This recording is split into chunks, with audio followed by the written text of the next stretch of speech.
हम आपको बहार नस्तालिक चैनल में खुशामदीद कहते हैं। आप अपनी और अपने बच्चों की खूबसूरत उर्दू इंग्लिश लिखाई के लिए और अपडेट रहने के लिए बहार नस्तालिक चैनल को सब्सक्राइब करें और घंटी का बटन दबाएं। शुक्रिया। बिस्मिल्लाहिर्रहमानिर्रहीम। आज लाहौरी नस्तालिक में हम सीन के साथ सीन लिखना सीखेंगे। पिछले सबक में हमने सीन के साथ रे लिखा था। आज हम सीन के साथ सीन लिखेंगे। तो इसकी प्लेसिंग निकालने के लिए देखें कि सबसे पहले तो हम जहाँ से हमने सीन को शुरू किया था यहाँ से 2 कत आगे और तकरीबन 1.25 कत ऊपर आप एक निशान लगा लें। यहाँ से हमने सीन के दंदाने शुरू करने। देखें मैं सीन के दंदाने बनाता हूँ और ये बनाने के दौरान आप इसको देखें कि मैं कलम की नोक के साथ कहाँ कहाँ पे कलम रखता हूँ और कैसे इसके दंदाने बनाता हूँ। फिर इसकी आपको डिटेल समझाता हूँ। देखें पहला दंदाना बनाया, फिर आप इसको दूसरा बनाएं। पहला ये हो जाता है, ये दूसरा हो जाता है, ये तीसरा हो जाता है। आप इसको देखें। चूँकि नोक के साथ बनाने वाली शक्लें मैं हमेशा से कहता हूँ कि बहुत एहतियात तलब होती हैं, उनको बहुत एहतियात करनी पड़ती है।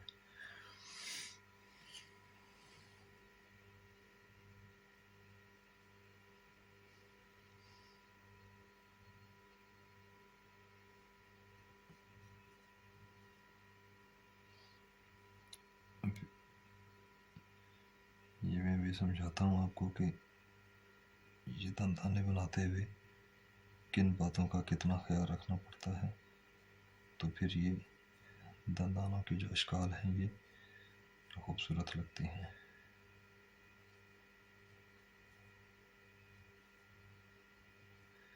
हर लफ्ज़ के अंदर कुछ ना कुछ मुआरफ होते हैं, उसकी खूबसूरती की बातें छुपी हुई होती हैं।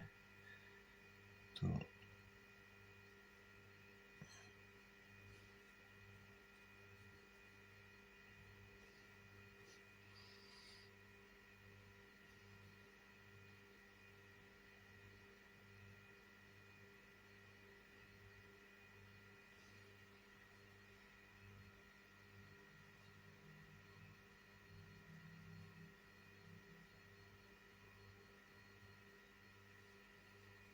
नीचे इसको कुर्सी की लाइन तक नीचे लें।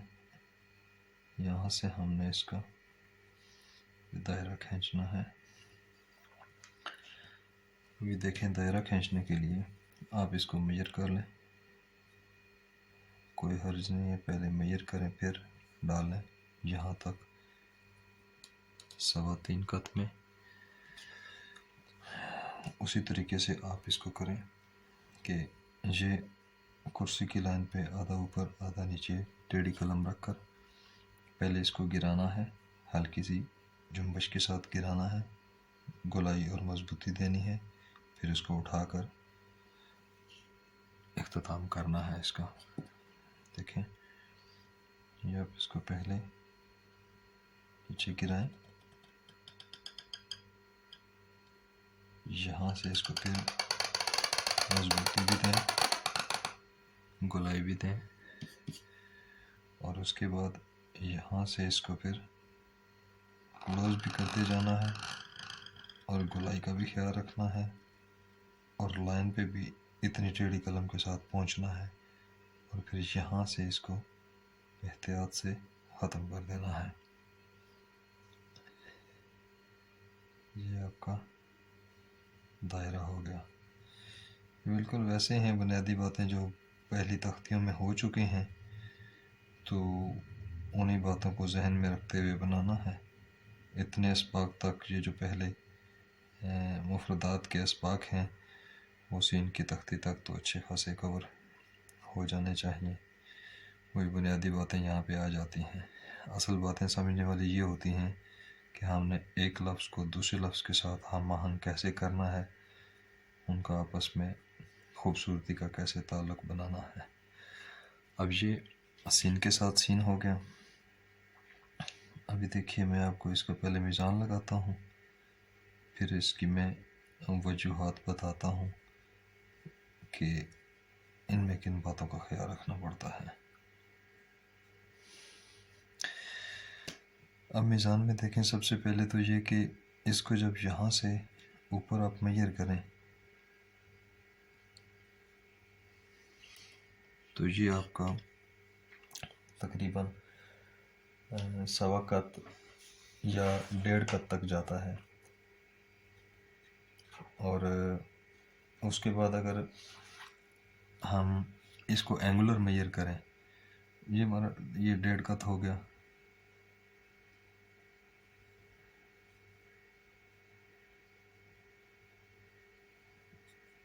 ये 1.5 कत हो गया।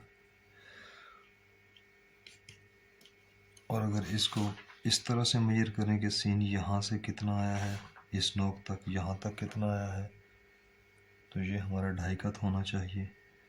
यहाँ से मेजर करें 1 कत, ये 2 कत और ये 3 कत। देखिए 2.5 कत आ गया। ये आखिरी दंदाना जो होता है ये 1 कत होता है, लेकिन अगर आप इस सारे को मेजर करें तो ये तकरीबन 3.25 कत होना चाहिए। 1 कत ये हो गया, दूसरा कत ये हो गया, तीसरा ये, और ये मामूली सा आगे, तो ये 3.25 कत तक होना चाहिए।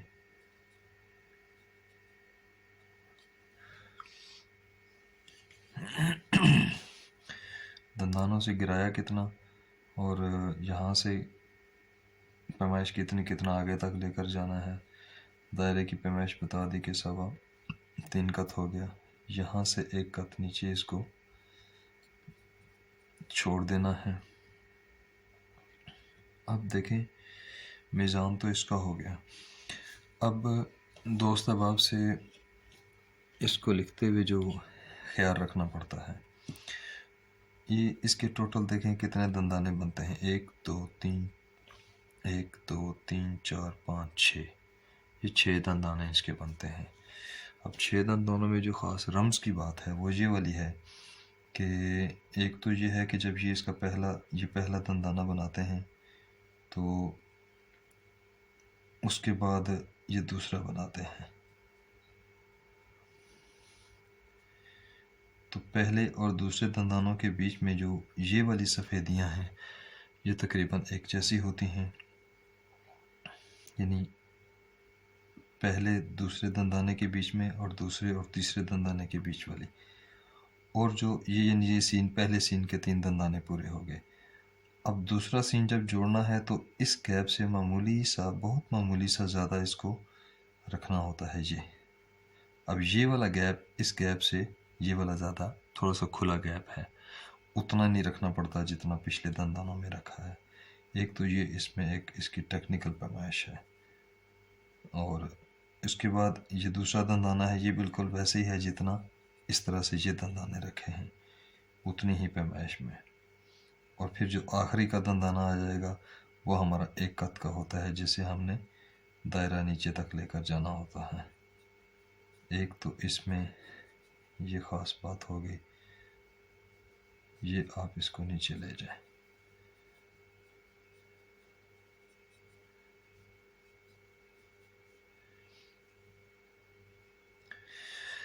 एक तो इसमें ये हो गया कि ये दोनों 3 सीन के दंदानों के बाद ये गैप थोड़ा सा ज़्यादा होता है, बहुत मामूली सा, सिर्फ महसूस कराने वाला कि इस सीन से इस गैप ने अलग कर दिया है, बस इतना सा फ़र्क होता है।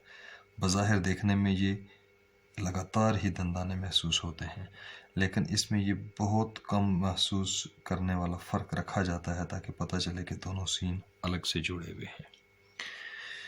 एक तो ये हो गया, इस चीज़ का ख्याल रखना। दूसरा ये ख्याल रखना कि ये जो दंदानों की मोटाई चल रही है, अभी देखिए मैं इसी को थोड़ा ख़राब करने वाला हूँ। अगर मैं ये मोटाई ज़्यादा कर लूँ, अब देखें इसकी खूबसूरती कितनी बोझल सी हो गई है। ये बाकी वैसे का वैसे ही है, कितने मोटे मोटे से लग रहे हैं। अब मैं इसी को दोबारा बनाता हूँ और थोड़ी सी बेहतर शक्ल में बनाता हूँ इसके कि इसमें ज़रा बारीकी का तासुर कायम रहे।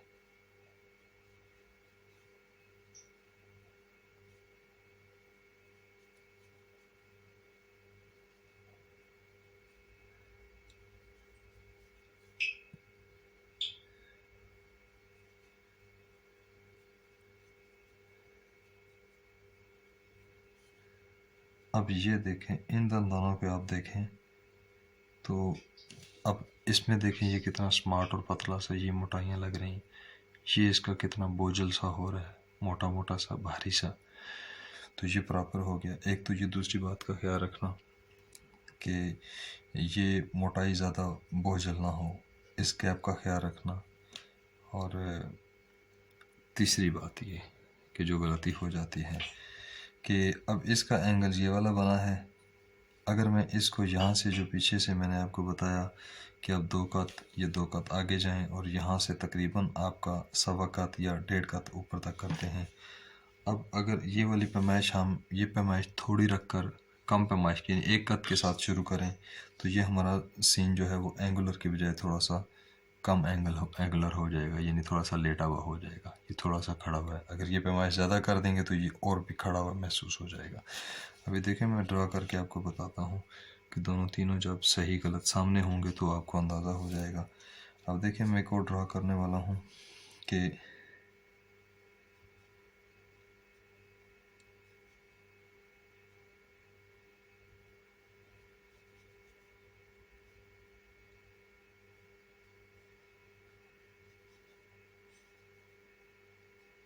अब ये इसको देखें, इस शक्ल को देखें। अब इसमें ये एंगल आ रहा है, उसमें थोड़ा सा खड़ा एंगल है।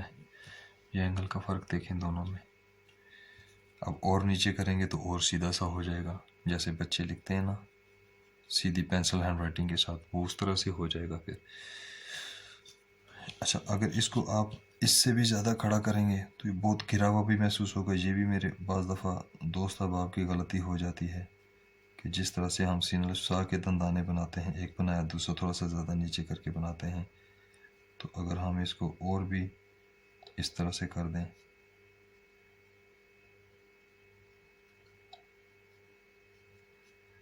तो अब इसका एंगल देखें और खड़ा हुआ है। तीनों एंगल्स आपके सामने। तो ये पैमाइश जो आपको बताई है कि ये जो लाइन होती है, इस लाइन से आपने ये तकरीबन 1.5 कत से बहुत मामूली सा कम यहाँ से आपने शुरू करना है। तो इसकी जो प्रॉपर एंगुलर जो डायरेक्शन है वो सही मीज़ान में और मिजाज में आ जाएगी। वरना या तो ये बहुत लेटा हुआ महसूस होगा या बहुत ज़्यादा खड़ा हुआ महसूस होगा। तो ये इसके एंगुलर, इसकी जो पैमाइश है उसको ठीक रखने के लिए ये मीज़ान और ये रखा जाता है कि इस तरह से इसकी जो खूबसूरती है वो मुतासर ना हो, ना ज़्यादा खड़ा लगे और ना ज़्यादा बैठा हुआ लगे। ये हमारा आज सीन के साथ सीन का सबक था, जिसको हमने पढ़ने समझने की कोशिश की। अगले सबक में हम सीन के साथ शीन को जोड़कर लिखेंगे। अगर आपको हमारे इन असबाक से फ़ायदा हो रहा हो तो आप हमारे चैनल बहार नस्तालिक को सब्सक्राइब कर दें और घंटी का बटन भी दबा दें ताकि आपके पास हमारी तमाम लेटेस्ट वीडियोस पहुंचती रहें।